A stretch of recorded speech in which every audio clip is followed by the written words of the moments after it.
Olá, seja muito bem-vindo a mais uma edição do Jornal Toda Hora, onde, claro, você fica muito bem informado de tudo que acontece no Brasil e no mundo.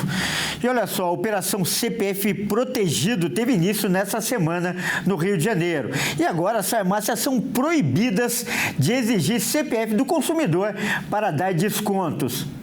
Entrou em vigor no município do Rio de Janeiro uma nova regra que proíbe farmácias e drogarias de condicionarem o fornecimento de descontos ou preços promocionais à apresentação do CPF do cliente.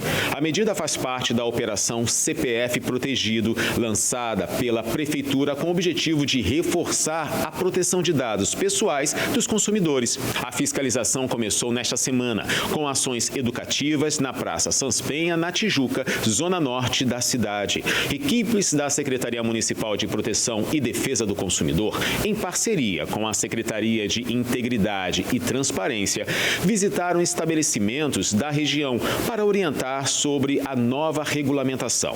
Publicada em resolução conjunta no Diário Oficial, a norma determina que os dados pessoais só poderão ser solicitados com consentimento livre, informado e específico do consumidor e somente após a divulgação clara das condições de desconto. A prática de só informar o valor promocional após fornecimento do CPF está agora expressamente proibida. Segundo o secretário de Proteção e Defesa do Consumidor, nenhuma compra pode ser vinculada à obrigatoriedade de entrega de dados. A fiscalização terá caráter educativo pelos próximos 60 dias.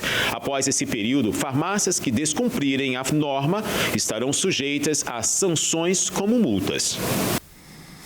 E o Banco Central informou que os brasileiros ainda têm mais de 10 bilhões de reais esquecidos em bancos. Até o fim de maio, o sistema devolveu a metade do valor atualizado pelas instituições financeiras. O agente operador do FGTS da Caixa Econômica Federal está fechando o balanço que deve definir o valor que vai ser distribuído nas contas dos trabalhadores. O lucro do Fundo de Garantia do Tempo de Serviço é sempre referente ao ano anterior.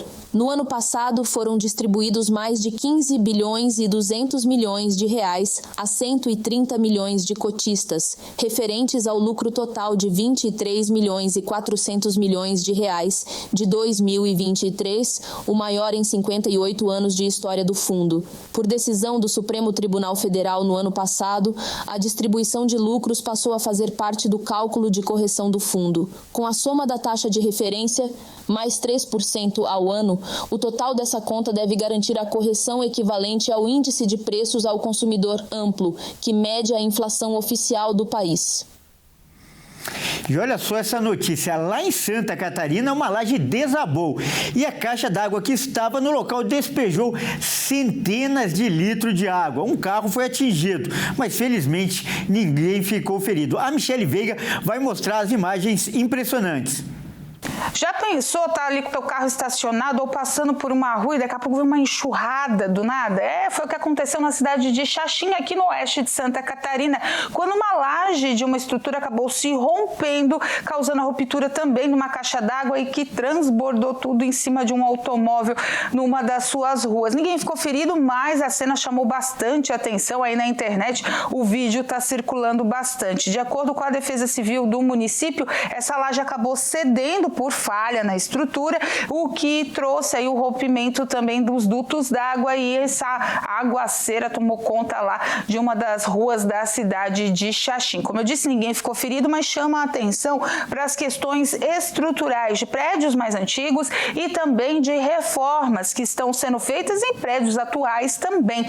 A Defesa Civil de Santa Catarina tem atuado junto com o CREA, Corpo de Bombeiros e outras instituições justamente nessa questão de alvarás de reforma, também alvarás de construção, para que situações como essa segurança, que não deixou feridos, mas poderia ter deixado, aconteçam em todo o estado. As leis, né, que fazem aí a fiscalização desse tipo de procedimento, obras, reformas, são rigorosas. Então é bom, se você for fazer isso aí no seu prédio, com síndicos ou então em áreas estruturais, procurar saber se as empresas contratadas têm todas as definições aí feitas por lei, aprovadas, todas as vigilâncias certificadas, para que você não ocorra não tenha, né, nenhum tipo de risco a fazer a sua reforma ou então a sua construção. É bom estar tudo dentro da legalidade. Lembrando, né, que se acontecer algum tipo de imprevisto como esse, a responsabilidade é do dono ou empreiteiro da obra. Bom, isso aí, essa edição do Toda Hora fica por aqui. Eu agradeço demais a sua companhia e desejo uma ótima noite para você. Até mais.